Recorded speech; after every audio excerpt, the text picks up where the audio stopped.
বাংলাদেশে সমসাময়িক প্রেক্ষাপটকে কেন্দ্র করে নির্মিত কাজল আরেফিন অমি পরিচালিত চলচ্চিত্র অসময়ে উর্বির বাবার ভূমিকায় অভিনয় করেছেন তিনি।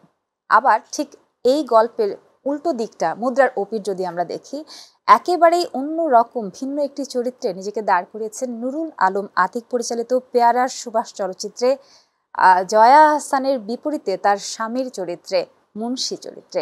আবার এই মানুষটি এভাবেও ফিরে আসা যায় নাটকে এক্সপেরিমেন্টাল চরিত্রে একটি বৃদ্ধের ভূমিকা অভিনয় করেছেন বাণিজ্যিক ধর্মী বিভিন্ন চলচ্চিত্রেও নিজের জায়গা করে নিয়েছেন এমন ভাবে যেখান থেকে তাকে বলতেই পারি আমরা তিনি একজন ভার্সাটাইল অভিনেতা। আমাদের সঙ্গে আছেন বাংলাদেশের বর্তমান সময়কার শক্তিমান অভিনেতা, পরিচালক, নির্দেশক, লেখক এবং নাট্যকার তারিক আনাম খান। এবং সবাইকে আমন্ত্রণ জানাচ্ছি ভাইয়া হোটেল স্টার ক্যাফেতে। আমি তাসনুভা মোহনা। কেমন আছেন আপনি? ভালো। কাজ কেমন চলছে? খুব ব্যস্ত? ব্যস্ত থাকতে হয়, তা না হলে চলবো কি করে? কিন্তু আপনার কথা তো শুনে মনে হচ্ছে ব্যস্ততাটাই ভালো জীবনে। ব্যস্ত থাকতে চাই, কাজে আনন্দ পাই। আমি যে কাজটা করি সেটা অভিনয় হোক, কোনো সময় নাটকের রূপান্তর হোক বা নির্দেশনা হোক, সেটা মঞ্চের কাজ হোক, টেলিভিশনের কাজ হোক, চলচ্চিত্রের কাজ হোক, যে কাজই হোক না কেন, এই কাজটা আমার খুব আনন্দের। আসলে সেটাই বোধহয় বাঁচার অনুপ্রেরণা বোধহয় আমার জন্য। আচ্ছা, এই আনন্দের কাজগুলোর মধ্যে সবার প্রথম যেটা বললাম যে অভিনেতা তারিক আনাম খান, সেই প্রসঙ্গ নিয়ে আজকে শুরু করি আমাদের স্টার ক্যাফে। উর্বির বাবা চলচ্চিত্রটা ভীষণ ইমোশনাল, আমরা বাঙালি মাত্রই ভীষণভাবে আবেগী। উর্বির বাবা চরিত্রে যখন আপনি কাজ করতে গেছেন, আমার মনে হয় যে এরকম বাবা চরিত্রে আপনি অসংখ্যবার কাজ করেছেন, কিন্তু গল্পটা যেরকম, যেটা আমাদের চোখের সামনে হরহামেশায় আমরা দেখতে পাই কিন্তু কখনো আমরা বলি না, যখন আপনি গল্পটা শুনলেন, স্ক্রিপ্টটা পড়লেন এবং সেই চরিত্রে অভিনয়ের জন্য আপনি গেলেন, সেই গল্পটা একটু শুনতে চাই। প্রথম কথা হলো যে কাজল আরেফিন অমি, ওর সঙ্গে আমি আগে একটা কাজ করেছি, সেটা হলো আপন। এটা ছিল নিঃস্ব আর আমি, সেটাও বাবা এবং ছেলের সম্পর্কের গল্প, কিন্তু খুব আধুনিক। মানে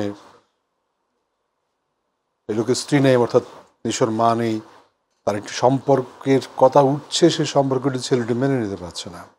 এরকম একটা জায়গা থেকেই পুরো জিনিসটা দেখা করা, এবং শেষে বাপ ছেলের কেয়ারিং, বন্ডিং সমস্ত মিলিয়ে একটা জায়গা তৈরি হয়।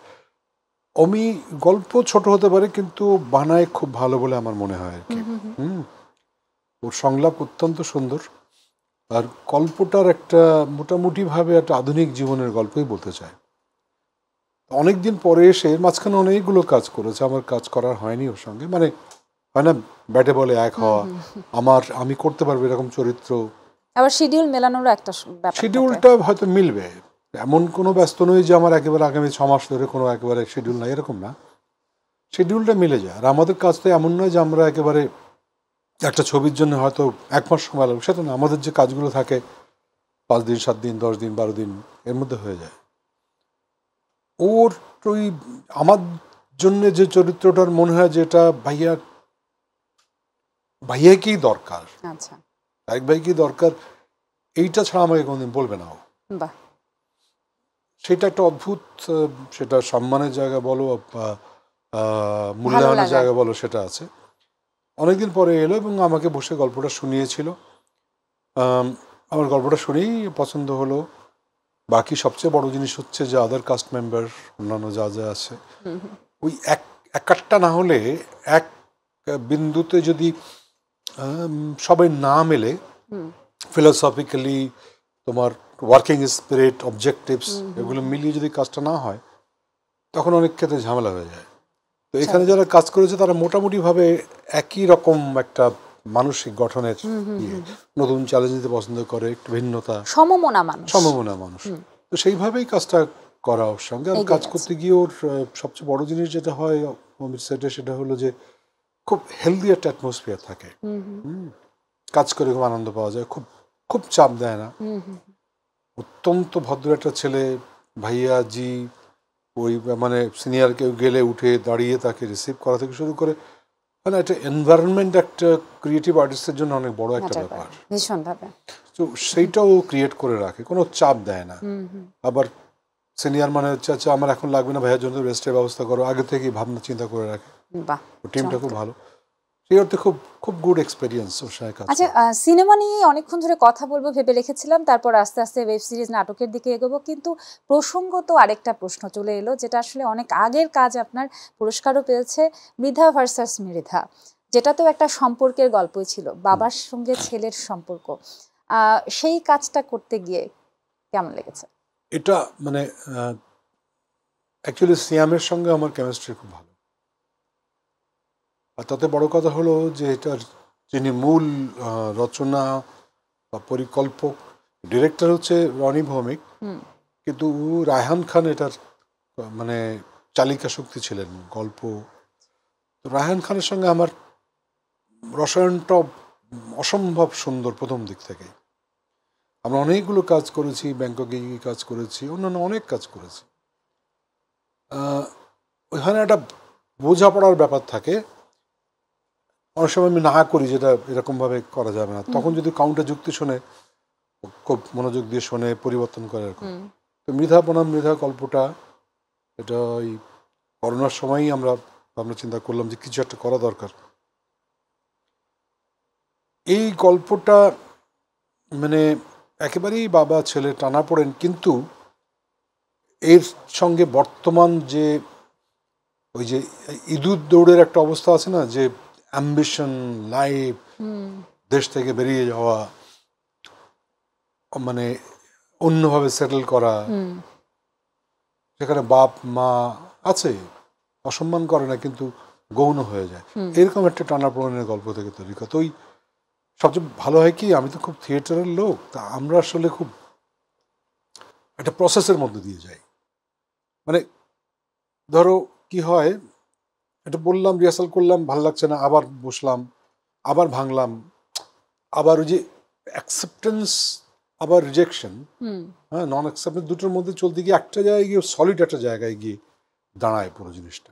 ব্যক্তিগত অভিজ্ঞতা বলে, আমি যখন মৃধা বনাম মৃধা দেখি এবং একদম এন্ডিং যেটা শেষের জায়গাটায় এসে আমি লিটারেলি আসলে আমার চোখে পানি চলে এসেছিল। হ্যাঁ, এত অদ্ভুত সুন্দর একটা গল্প, আর এত অনেকেই ভালো বলছে। কাজ, সত্যি মানে এটা না বললেই নয়। যাই হোক, ফিরে আসি আসলে বর্তমান সময়কার কাজগুলোর প্রসঙ্গে। বেশ কিছুদিন আগে নুরুল আলম আতিক পরিচালিত পেয়ারা সুবাস চলচ্চিত্রে আপনি কাজ করেছিলেন, প্রয়াত আহমেদ রুবেল আপনার সঙ্গে কাজ করেছিলেন, এবং জয়া হাসানের বিপরীতে তার স্বামীর ভূমিকায় অভিনয় করেছেন আপনি। আপনার চরিত্রটা ছিল মুন্সি, যেটি গ্রামের একেবারে নির্দয় নিষ্ঠুর ক্ষমতাধর একজন মানুষ, বৃদ্ধ বাবা বা বাবার সম্পর্কে টানাপোড়ানকে ছাপিয়ে একেবারেই অন্যরকম ভিন্ন একটি চরিত্র, যেটাকে বলি আমরা স্ক্রিপ্ট পড়তে গেলে কিংবা যখন ডায়লগ বলছেন, ইনস্ট্যান্ট যে চেঞ্জেসগুলো, বা তখন মনে হয় যে আসলে এই জায়গাটা এরকম না, এরকম করা উচিত, এবং আপনি আপনারটাই সবসময় করে থাকেন।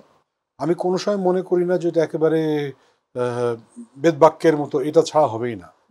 আবার এমন আছে যে ও একটা ভাবনা নিয়ে লিখেছে, ওই ভাবনাটা আমি ধরতে পারছি কিনা। দেখো, ডায়ালগ তো ডায়ালগই, সংলাপই। একটা জিনিস হয়তো ধরা যাক, খুব কমন একটা কথা, যে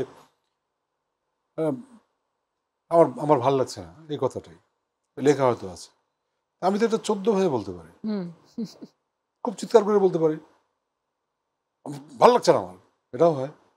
আবার খুব ডিপ্রেসডে বলা যায়, আমার ভাল লাগছে না। এইটা এখন এই যে ডায়ালগটা, এর মাঝখানে যে পুনরুজ্জীবন দেওয়া, এর মধ্যে জীবন তো তৈরি করা, এটা তো অভিনেতার কাজ। একদমই। বাট ডায়ালগ সবসময় মানে কি ডিমান্ড করছে সেই সময়, হ্যাঁ, সেটার এইটা একটা লজিক্যাল জায়গা থাকে, পরিচালক কি লিখেছেন, কেন এটা বলাটা কি খুব জরুরি এ সময়, এরকম হয়। একদম, যে না বলে যদি চুপচাপ বলি যে আমার ভালো লাগছে না, আমি তাকিয়ে হয়তো একটা এক্সপ্রেশন দিয়ে হয়তো বললাম। বাহ, সবসময় যে ওয়ার্ডস বলতে হবে, সংলাপ বলতে হবে, এমন কোনো ইয়ে নাই। কিন্তু আধুনিক সিনেমা, আধুনিক চরিত্র, আধুনিক অ্যাক্টিংটা আসলে অন্য না বলা কথার মধ্যে অনেক কিছু আছে। আমরা বিশ্বাস করি যে সেই বড় অভিনেতা যে কথা না বলে বোঝাতে পারে, কিছু বলে দেয়, যে পজটা নিতে পারে, যে নীরব থাকতে পারে। অনেক কিছু শিখে ফেললাম খুব অল্প সময়ের মধ্যে। এটা আসলে কতখানি কাজে লাগাতে পারবো ভবিষ্যতে, সেটা সময় বলে দেবে। যাই হোক, মুন্সি চরিত্রের প্রসঙ্গে আসি। এটার ইয়েটা কোথায় হয়েছিল, শুটিংটা কোথায় হয়েছিল? শুটিং হয়েছিল খুব সম্ভবত সিরাজগঞ্জে, ঢাকাতেও হয়েছে। আচ্ছা, এটা বেশ ভেঙে ভেঙে শুটিং হয়েছে। আতিক আসলে একটু ও যে ডিফারেন্ট মেকার, আমি এরকম আর্ট ফিল্ম কমার্শিয়াল ফিল্মগুলো বিশ্বাস করি না। আচ্ছা। একজন পরিচালক থাকে একটা অন্য দৃষ্টিভঙ্গি দিয়ে বানায়। ও বলল এই গল্পটা জয়া ছিল তখন, শাহরিয়ার শাকিল এটা প্রডিউসার ছিল। It's a very different kind of story. ভয়ঙ্কর ভোগী একটা লোক, জীবনটাই তার কাছে ওই রকম ভাবে। এবং এখানে জয়ার ক্যারেক্টার বা তার স্ত্রী যেটা, এটা অনেকটাই প্রকৃতিকে সিম্বলাইজ করে, মানে সেই অর্থে যে প্রকৃতির উপরে তুমি যদি হামলা করো বেশি, তার উপরে যদি তোমার অনেক বেশি যদি কি বলে মানে অত্যাচার করো, ও কিন্তু বৈরী হয়ে ওঠে। যেটা ছবিতে আছে যে একটা সময় পানি উঠতে থাকে কিন্তু ভাসিয়ে নিয়ে যায়। ওই মুন্সিও এক সময় গৃহবন্দী হয়ে যায় এবং তার মধ্যে একটা অদ্ভুত ঘটনা তৈরি হয়। সেই সম্পর্কের অন্য একটা জায়গা তৈরি হয়। এই যে আর ওটা বিশ্ব নিয়েও একটা জায়গা বলতে চাইছে যে বিশ্বের মানুষ কিন্তু আমরা আজকে প্রকৃতির উপরে খুব কি বলবো খুব খুব অত্যাচার করছি। প্রকৃতি কিন্তু বিরূপ হচ্ছে। যে গরমটা পড়েছে, আবার টানা যে বৃষ্টি হচ্ছে, যে বন্যায় ভেসে যাচ্ছে, এটা তো বোধহয় আমাদের সবারই একটু বোধহয় সচেতন হওয়া উচিত। হ্যাঁ, মানে যেই ঋতুতে আমরা আছি সেই ঋতু অনুযায়ী যা কিছু হবার কথা সেই ব্যাপারগুলো কিন্তু আসলে প্রকৃতিতে ঘটছে না। তো অসম্ভব রকমের একটি গরম, মানে গ্রীষ্মকালে গেল গরম, মানে ভয়ঙ্কর রকমের একটা অবস্থা। আচ্ছা, যদিও আপনি বলছিলেন যে আমি বাণিজ্যিক ধারার চলচ্চিত্র, আর্ট ফিল্ম এগুলোতে একেবারেই বিশ্বাসী নই, তো তারপরেও দেখা যায় যে কথোপকথনের মধ্যে প্রসঙ্গগুলো চলেই আসে। আমরা বাণিজ্যিক ধারার সিনেমাই বলি, শাকিব খান অভিনীত সিনেমা রাজকুমার, হিমেল আশরাফ পরিচালিত। এই ছবিটা নিয়ে অনেক কথা হয়েছে, অনেকেই অনেক ধরনের মন্তব্য করেছেন, বেশিরভাগই অনেক বেশি পজিটিভ রিভিউ। এইখানে শাকিব খানের বাবার চরিত্রে আপনি অভিনয় করেছেন। শাকিব খানের সাথে আপনার একটা খুব ভালো ইন্টিমেসি আছে এবং আপনি কোনো একটা জায়গায় সাক্ষাৎকারে বলেছিলেন যে শাকিব আমার অনেক খেয়ালও রাখে। কেমন সম্পর্কটা বাস্তব জীবনে কেমন? শাকিব ব্যক্তিগতভাবে খুব ভদ্র ছিলেন। কাজ করতে গেলে তো একটা পর্যায়ে তো খুব কাছাকাছি আসতে হবে, বিশেষ করে যদি আমার ছেলের ক্যারেক্টার, মানে তার সঙ্গে আমার প্রচুর ইন্টারাকশন থাকে। তো রাজকুমার ছবিটা করার মূল উদ্দেশ্য হলো, যেটা একটা অদ্ভুত শেষের দিকে অন্তত অদ্ভুত সুন্দর একটা কি বলবো সামাজিক বক্তব্য আছে। এই যে নিজের সংস্কার, নিজের যে অন্ধ ধর্মীয় বিশ্বাস যেগুলো আছে, সেগুলো নিয়ে আঁকড়ে থাকলে জীবনটা খুব অচল হয়ে যায়, মানুষের কষ্ট হয়ে যায়। এরকম একটা জায়গা দিয়ে কিন্তু আমি ছবিটা করি, সহশিল্পী হিসেবে অনেক বেশি কি বলা যায়, মানে এমন না যে আমি শাকিব খান হিরো, তার সাথে কিছু বলা যাবে না। আমার অনেক কথা হয়েছে, এটা কি এরকম না, ওটা কি এরকম না, অবশ্য বলছে জি ভাই ঠিক বলেছেন, হ্যাঁ দেখি, আচ্ছা হ্যাঁ, আবার পরিচালক বলে এটা এইভাবে ভাবো। এখন আমি বললে হয়তো পরিচালক আলোচনা হয়, স্ক্রিপ্ট নিয়েও আলোচনা হয়, হ্যাঁ হ্যাঁ অভিনেতার সঙ্গে হয় স্ক্রিপ্ট নিয়ে, বা আমরা এখানে ব্লকিংটা কি, ও হয়তো বললো যে আমি এখানে বসে, যেমন নুলোকে একটা বলছিল যে আমি জাস্ট কথা বলি, ওই সে একটা পর্যায়ে বাবার কাছে মাপ চাই প্রথম। আচ্ছা, এই কথাটা আমি শুনতে যাই, কিন্তু তার আগে একটা ছোট্ট বিরতি নেব। ভাইয়া হোটেল স্টার ক্যাফে চলছে। আমাদের সঙ্গে আছেন নাট্যকার, অভিনেতা, পরিচালক, নির্দেশক এবং লেখক তারিক আনাম খান।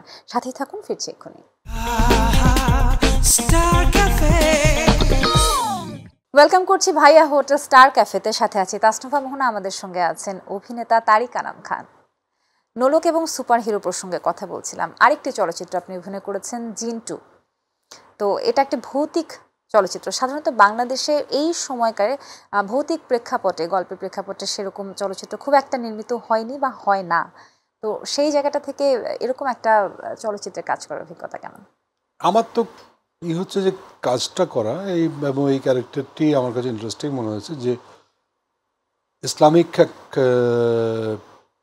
মানে কি বলা যায়, মানে লার্নেড ইসলামিক ফিলসফার, প্রফেসর। এখন অ্যাকর্ডিং টু ইসলাম জিন এবং মানুষ উভয়ই আছে। তো আমাদের এখানে প্রচলিত বিশ্বাস আছে যে জিন ধরে, জিন নামায়, এগুলো আছে। তো যারা করেছেন তারা এই একটু হরর সাইডের জিনটা করতে চেয়েছেন বা ছবিটা করতে চেয়েছেন। এরকম বিশ্বে সব জায়গায় আছে হরর ফিল্ম, আদিভৌতিক, ধর্মীয় বিশ্বাস, এগুলো নিয়ে সব জায়গায় ছবি নির্মাণ হয়। আমার মনে হচ্ছে কেন নয় এখানে। আর কিভাবে বানাবে না বানাবে সেটা তো তাদের ব্যাপার। আমার কাজটা যে ওই ক্যারেক্টারটি করার ব্যাপারে আমার সর্বকিছু নিয়োগ করছি কিনা, ফলো করতে পারছি কিনা, আমার এখানে যে কন্ডিশনগুলো আছে সেগুলো নিয়ে। মানে আমি তো চাইলেই ধরা যাক এই ধরনের যদি প্রচুর রিহার্সাল হতো, ওই জায়গায় যাওয়া যেত, আলোচনা হতো, তাহলে সেই অবকাশ তো আমাদের এখানে নাই। তাহলে অনেক লম্বা শুটিং, অনেক লম্বা বাজেট, অনেক বড় বাজেট লাগবে। প্রি প্রোডাকশন আর একটা সময় দিয়ে তারপরে কাজটা প্রি প্রোডাকশন মানে যে অর্থে বাইরের ডিফিকাল্ট ছবিগুলো করে, সে যেখানে বড় ইন্ডাস্ট্রি, বলিউড বলি, হলিউড বলি, যেখানে ধরে কাজ করে, বিশেষ করে এই ধরনের ছবিগুলো। আর এখানে তো অনেক টেকনিক নির্ভর তো ছবিগুলোতে, ভিএফএক্স এর কাজকর্ম আছে, অনেকগুলো ব্যাপার স্যাপার আছে। যে অর্থে এটার বাজেট বা অন্যান্য সাপোর্ট দরকার, সেই অর্থে হয়তো অপ্রতুল। আর ওই প্রসঙ্গে যেটা বলছিলাম সেটা বলিনি, যে যখন আমার একটা বাবা ছেলের সিন ছিল, যেখানে সামনাসামনি প্রথম হচ্ছি, ডিরেক্টর এসে বললো যে এখানে আসলো পরে বাবা দাঁড়িয়ে আছে, আর ছেলে আসবে। আমার এখনো মনে আছে, বললো যে না, আমি এই তো সিনটা ভেবেছি আমি একেবারে বাবার পায়ের কাছে বসে পাটা ধরে কথাগুলো বলবো।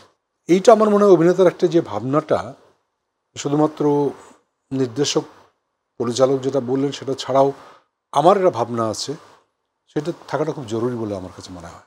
একদমই তাই। আচ্ছা, এবার একটুখানি প্রসঙ্গটা পরিবর্তন করতে চাইবো। আপনি বলেছিলেন যে সব কাজই আপনি ব্যালেন্স করে করতে ভীষণ ভালোবাসেন এবং সেটা করেও থাকেন। নাট্যকেন্দ্র আপনার একদমই প্রাণের জায়গা। যারা থিয়েটার থেকে আসে তাদের সব কাজকে ছাপিয়ে থিয়েটারের ভালোবাসাটা হৃদয়ের একেবারেই বাম পাশে অন্য একটা জায়গায় খুবই নির্দিষ্ট করে রাখা।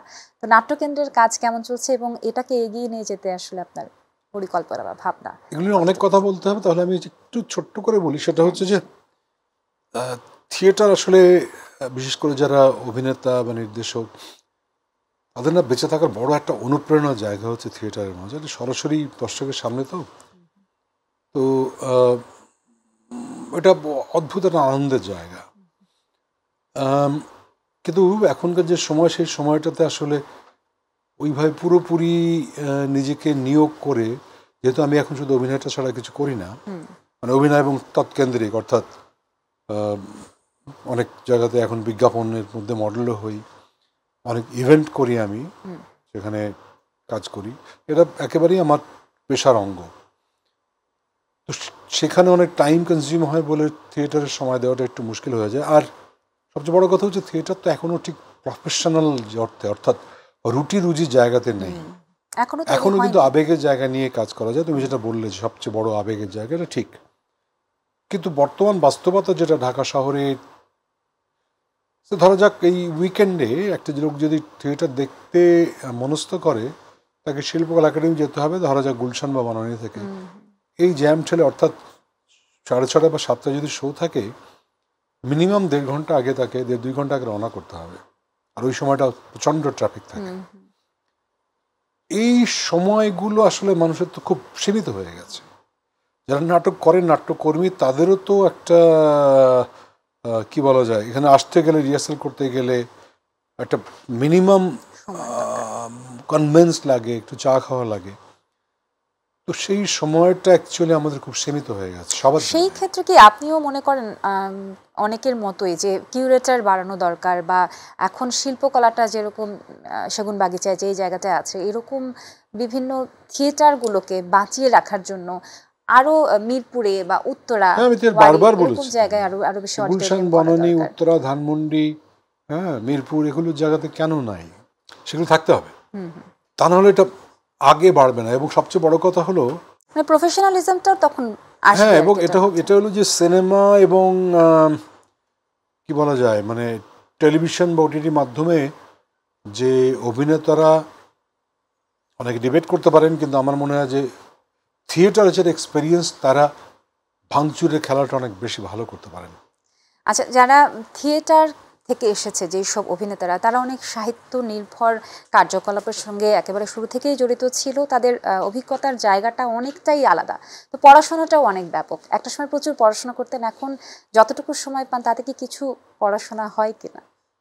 পড়াশোনা করতেই হয়। সেটা যদি মনে হয় যে, ধরা যাক ফেসবুক আছে, সবারই ফেসবুক অ্যাকাউন্ট থাকে, তুমি ওখান থেকে কি ওই শুধুমাত্র সস্তা ভিডিও দেখবে নাকি মাঝে মধ্যে স্ক্রল করলে ভালো ভালো লেখা আর্টিকেল আছে, আসে, লেখা আসে একদম। সেটা পড়বে। তো সিলেকশনটা তোমার কাছে।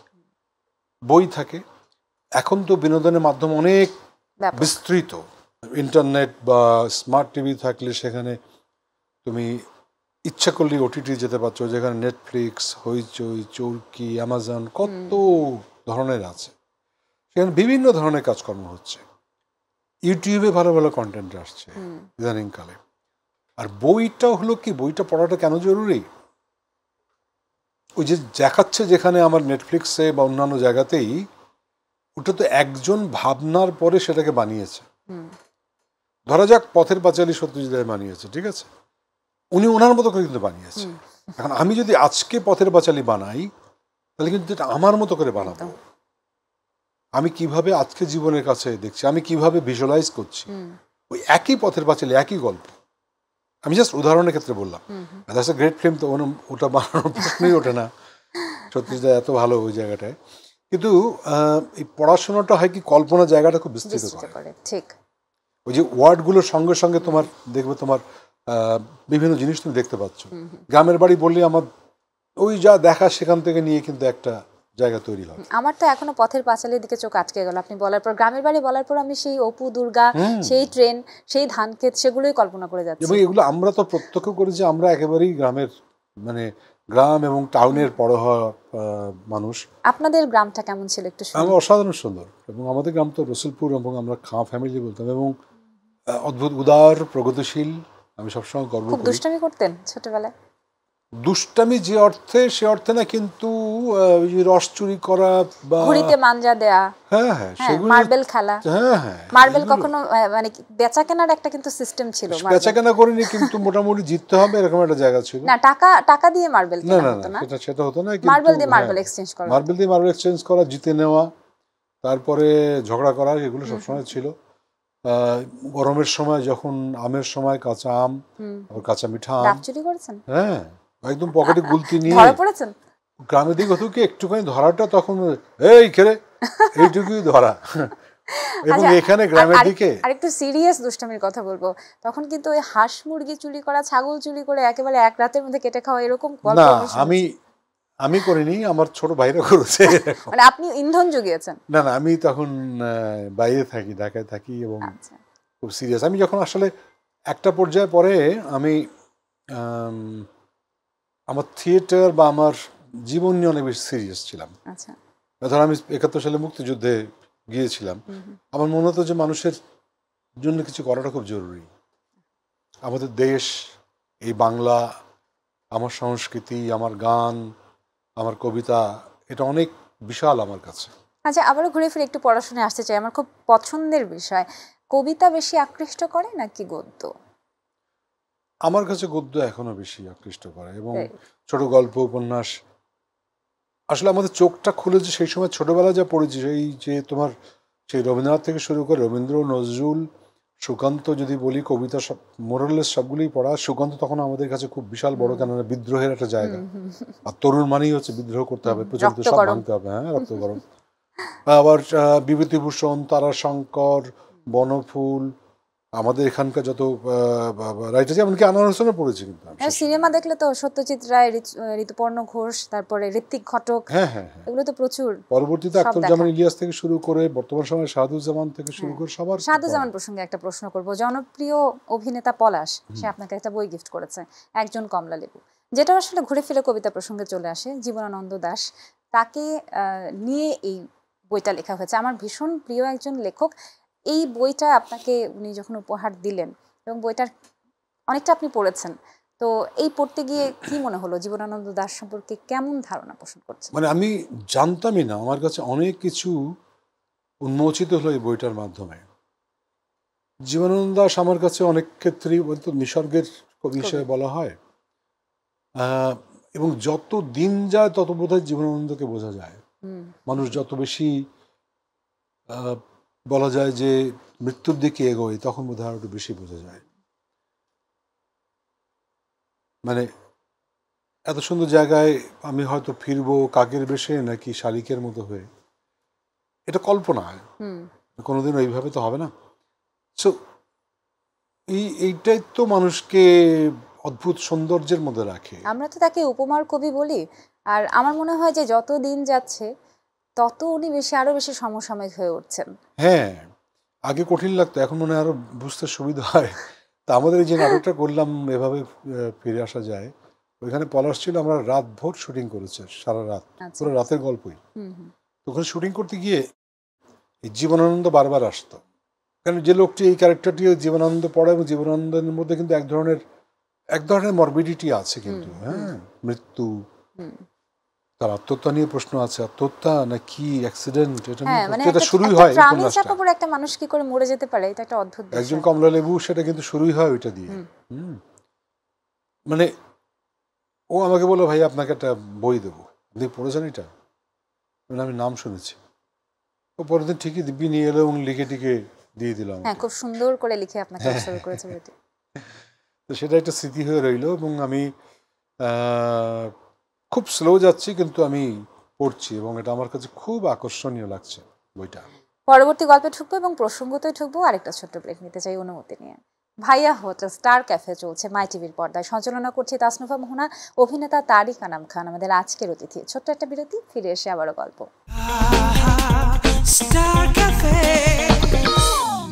ভাইয়া হোটেল স্টার ক্যাফে দেখছেন প্রিয় দর্শক, সঞ্চালনা করছি আমি তাসনুফা মোহনা। আজ অভিনেতা এবং মুক্তিযোদ্ধা তারিক আনাম খান আমাদের অতিথি। চলুন গল্প করি তার সাথে। আমরা জীবনানন্দ দাশের প্রসঙ্গে ছিলাম। আচ্ছা, যেহেতু আপনি থিয়েটারে এসেছেন, যেহেতু সাহিত্য নির্ভর মন মানসিকতা আপনার মধ্যে সবসময় ছিল, কিন্তু বাবা মা, মানে তখনকার সময়ে মধ্যবিত্ত বাবা মাদের যে ব্যাপারটা থাকে, তারা কিন্তু এই বিষয়গুলোকে একদমই আমলে নিতে চান না। ছেলে পেলে নষ্ট হয়ে যাবে, ডাক্তার ইঞ্জিনিয়ার এরকম কিছু একটা হতে হবে, জীবন গড়তে হবে। তো এই সবার জন্য কখনো মারটার খাওয়া, বকাটকা হয়েছে? না, আমাদের ফ্যামিলিতে আমার বাবা মা আসলে বকাবকি করতেন। আর আমার বাবার অদ্ভুত একটা মানে স্বভাব ছিল, খুব রাগান্বিত হলো চুপ, কারোর সঙ্গে কথাবার্তা বলবে না, নিজে নিজে একা ওই খাবারটা বেড়ে খেয়ে নিয়ে আমাদের গেল ভ্রুকুটি নিয়ে একটা, সেটাই কি হ্যাঁ, ওইটাতে আমরা বুঝে যেতাম যে খুব ঝামেলা আছে। সিরিয়াস। আমার বাবার কাছে কিন্তু আমার হাতে খড়ি, বিশেষ করে কবিতা আবৃত্তি বাবাই আমাকে শিখিয়েছিলেন। রবীন্দ্রনাথের পুরাতন ভৃত্য, 2 বিঘা জমি, এগুলো পড়তে, এবং আমাদের যে পাড়ার লাইব্রেরি থেকে বই এনে দেওয়া, বাসায় পত্রিকা থাকতো, সেই পত্রিকা পড়েছি কিনা সেগুলো আবার জিজ্ঞেস করতে। পড়ার একটা ভালো পরিবেশ ছিল বলতে হবে, দুর্ধর্ষ পরিবেশ। আমাদের বাসাতে আবার সে সময় পত্রিকা আসতো মিনিমাম 2 থেকে 3টা।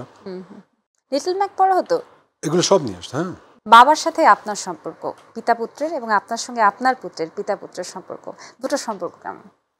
কি বলবো, মানে আমার ফ্রেন্ডই, আমি এমন কোনো কথা না যে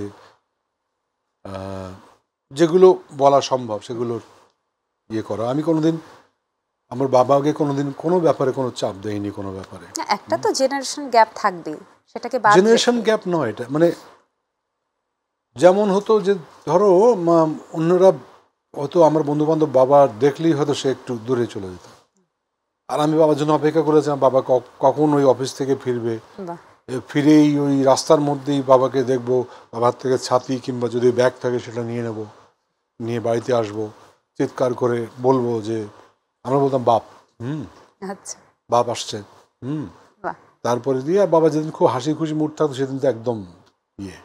তো যেহেতু বড় ছিল সেহেতু বাবা আমাকে বলতেন যে আমি একটু, তোমাকে দায়িত্বশীল হতে হবে, পড়াশোনা করতে হবে। আমার বাবা ইংরেজিতে খুব ভালো ছিলেন, অঙ্কে খুব খারাপ ছিলেন। তো মানে আপনি কোনটাতে ভালো, কোনটাতে খারাপ? আমি মোটামুটি অঙ্কেতে খুব ভালো ছিলাম, বিশেষ করে আমার বাবাই পরবর্তীতে অঙ্কে, যেহেতু আমি সায়েন্স নিয়ে পড়বো, তো যেটা বলে ডাক্তার ইঞ্জিনিয়ার হবো, এরকম একটা মন মানসিকতা ছিল। তো সেই সময়ই উনি ওই প্রাইভেটে পড়িয়ে আমাকে, মানে অঙ্ক আমি খুব ভালো ছিলাম, কিন্তু একটা পর্যায়ে খুব খারাপ করলাম, বিশেষ করে যখন অ্যালজেব্রাতে আসলো আমাদের সামনে, এটা ভয় পেতে শুরু করলাম। এই ভয় কাটানোর জন্য কিন্তু পরবর্তীতে আবার আমার অন্য টিচারের কাছে দিয়ে, এবং আমি মোটামুটি 90% মার্ক ক্যারি করতাম অঙ্কে। আবার আমার বাবা ইংরেজি কোনো সময় আমাদের ওই যে নোটবুক বা ওই যে কি আছে না, ইজি কি কি সব আছে, এগুলো জীবনে পড়তে দিতেন না, সব ক্রিয়েটিভ টেক্সটবুক সবসময় পড়তে হবে। মানে ধরো কি যে রচনা হয়তো মাই স্কুল, আমার বাবা নিজেই লিখে দেবেন, এবং প্রকৃতভাবে আমার স্কুলে কি হয় না হয় সেটা দিয়ে। আমার এখনো মনে আছে যে বাবা লিখেছেন ইংরেজিতেই হাই স্কুল নিয়ে, প্রাইমারি স্কুল, যে এখানে কেন মানে বেত ইউজ করা হয়, টিচাররা বেত মারে, কিন্তু যখন বাচ্চারা দুষ্টমি করে তখন, সেগুলো কিন্তু আমি লিখেছি। বাহ, দারুণ। আচ্ছা, আপনার সাথে আপনার ছেলের সম্পর্কটা? আমার ছেলের সম্পর্কটাও আমার সঙ্গে অনেক ক্ষেত্রেই বন্ধুত্ব। আমার সঙ্গে একসঙ্গে থিয়েটারও করেছে, এক গ্রুপে কাজ করেছে, প্রায় 8 বছর 9 বছর ধরেও আমাদের দলে কাজ করেছে। ওর বিশাল উৎসাহ আছে, মিউজিক করতো, ও অন্যান্য ম্যানেজমেন্টের সাইডেও কাজ করতো, টেক্সট নিয়ে কাজ করতো, use to enjoy working as AD. ছোটবেলায় কিভাবে সময় কাটাতেন ছেলের সঙ্গে? ভয়ঙ্কর বন্ধুত্বপূর্ণ, মানে একেবারেই আমি আসলে বুকের মধ্যে শুয়ে থাকা এরকম অনেক ছবি টবি আছে। ফটোগ্রাফি করতে ভালোবাসতেন, ছবি টবি তুলতেন?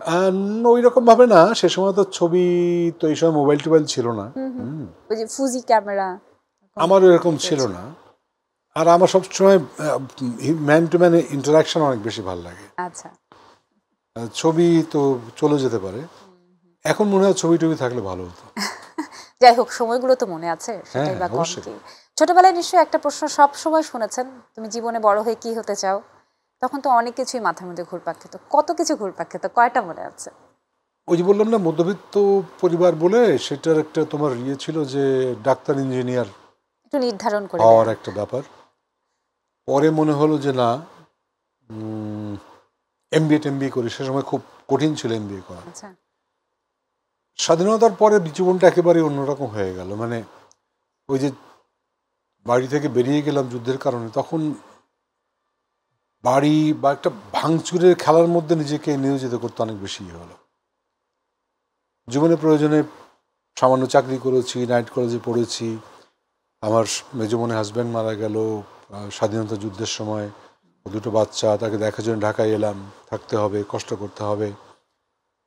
আজকে যে পর্যায়ে, এটা আসলে কোনোদিন ভাবিনি, কিন্তু জীবনে রিস্ক নিয়েছি, ঝুঁকি যেটা বলে সেটা নিয়েছি। প্রথমে চেয়েছিলাম যে পুনা ফিল্ম ইনস্টিটিউটে পড়তে যাব। তখন একজন বললেন যে পুনা ফিল্ম ইনস্টিটিউট, তুমি তো ফিল্মের ক্ষেত্রে অতটা আগ্রহী তোমাকে দেখি না যতটা স্টেজ নাটকের ব্যাপারে আগ্রহী দেখি, তো নাটক নিয়ে পড়তে যাও না। তখন আমাদের সময় ধরো 76-77 সালে, তখন তো নাটক নিয়ে পড়তে যাওয়া, সেই ঝুঁকি নিয়ে জীবনকে অতিবাহিত করা তো ভাবাই যেত না। মিডিয়াও এত হয়নি, একমাত্র অ্যাক্টিং যারা করে তারা হচ্ছে টেলিভিশন, বা এই টেলিভিশন তো না, ফিল্মে প্রফেশনাল, আর কোনো প্রফেশনাল অ্যাক্টর নাই, সবাই চাকরি করে, নাটক করে। এরকম কি জানি টানলো, মনে হলো যে জিনিসটা ভালোবাসি ওটা আমি জানতে চাই, আমি বুঝতে চাই আমার দ্বারা হবে কিনা। I would like to take the challenge.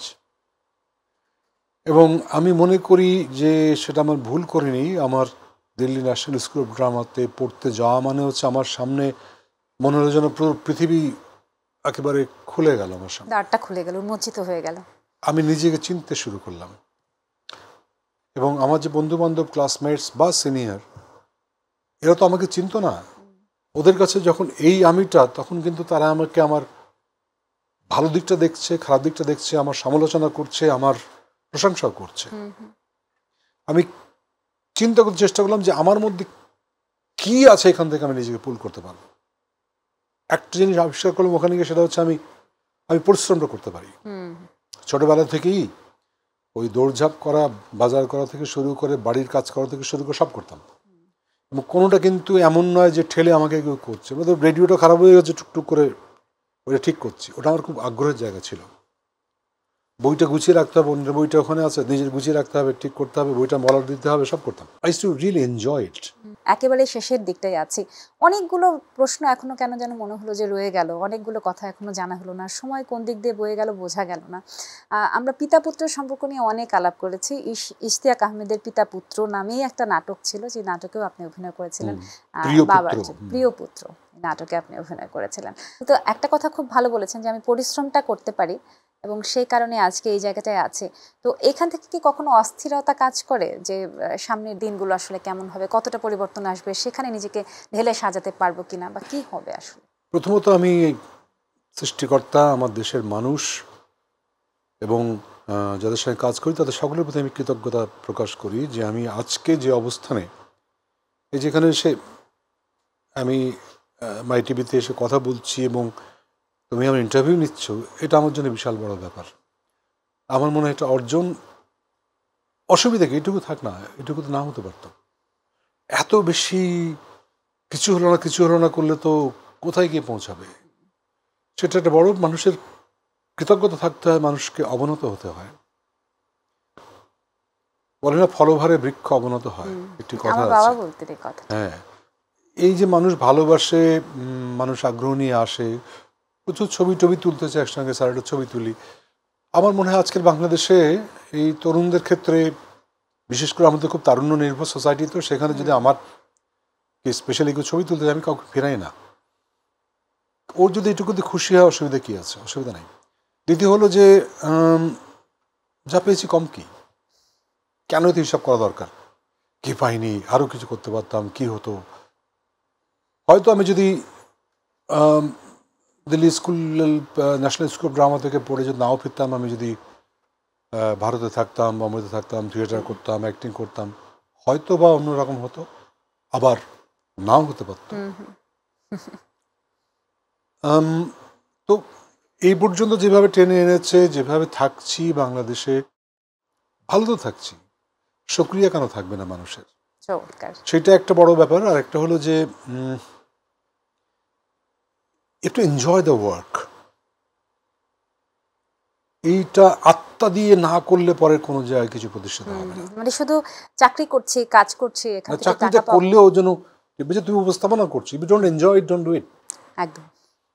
আমি এটা এনজয় করি করতে গিয়ে, মানুষের সঙ্গে কথা বলতে গিয়ে, সেটা খুব বড় একটা ব্যাপার আমার কাছে মনে হয়। আমি সবাইকে বলি, মানুষ হিসেবে আমাদের না, আমি যদি মনে করি যে আমাকে সমস্ত সম্পদ দেওয়া হলো পৃথিবীর, কিন্তু আমি একা, কি লাভ ওই সম্পদের? আরো দুইজন আছে হয়তো, ভাল লাগবে না, কিন্তু এনজয় করবে না মানুষ। অনেকে মিলেই কিন্তু জীবনটা সুন্দর হয়। এটা একদম শেষের দিকে থাকলেও ছোট্ট একটা নিজের গল্প শেয়ার করতে ইচ্ছে করছে। আমি, আমার বোন, আমরা দেখা যেত যে ছোটবেলায় খুব সিম্পল একটা বিষয়, নুডলস, হ্যাঁ, হয়তো মারামারি করে খাচ্ছি দুজনে মিলে, খুব মজা করে আমরা মারামারি করে খাচ্ছি। সেই দেখা গেল যে কদিন আগে আমরা ফোনে কথা বলছি যে আমার বাসায় তো এখন নুডলসের অনেক প্যাকেট পড়ে থাকে, হয়তো নষ্টও হয়ে যায় না খাওয়ার কারণে, খেতে ইচ্ছে করে না, ভালো লাগে না। মনে হয় ওই যে কাড়াকাড়ি করে মারামারি করে খেতাম, ওই তখন যে মজা ছিল, আনন্দটা ছিল, সেটা এখন আর নেই। অসম্ভব ভালো লাগলো আপনার সঙ্গে কথা বলে। একটা প্রেডিকশন তো ছিলই যে কথা বলে ভালো লাগবে, কিন্তু এত কিছু ঝুলিতে ভরে নিয়ে যাব এটা আমি সত্যিই প্রত্যাশা করিনি। একটা ছোট্ট কথা আপনি বলছিলেন যে তুমি আমার ইন্টারভিউ নিচ্ছ, এটাই আমার জন্য অনেক বড় পাওয়া, এটা আপনার অনেক বড় বদান্যতা। আমি আসলে এই কথার পরে স্পিচলেস হয়ে গেছি, কি বলবো বুঝতে পারছি না। শুধু এতটুকু বলবো যে সুস্থ থাকবেন, ভালো থাকবেন, এইভাবেই কাজ করে যান। আপনাকে স্ক্রিনে সবসময় ভিন্ন ধর্মী চরিত্রে সবসময় চমক লাগা ব্যাপারটাতে দেখতে আগ্রহী আমরা। Thank you. ভাইয়া হোটেল স্টার ক্যাফে চলছিল। প্রিয় দর্শক, আমাদের সঙ্গে ছিলেন অভিনেতা, নাট্যকার, পরিচালক, মুক্তিযোদ্ধা তারিক আনাম খান। এতক্ষণ তার সঙ্গে গল্প করছিলাম, কথা বলছিলাম তার কাজ নিয়ে, তার ব্যক্তি জীবন নিয়ে। ভালো থাকবেন সবাই। স্টার ক্যাফের অন্য এপিসোডে আমি তাসনুভা মোহনা হাজির হয়ে যাব নতুন কোনো অতিথিকে সঙ্গে নিয়ে, তার পুরনো গল্পগুলো নতুন মোড়কে উন্মোচন করবার জন্য। বিদায়।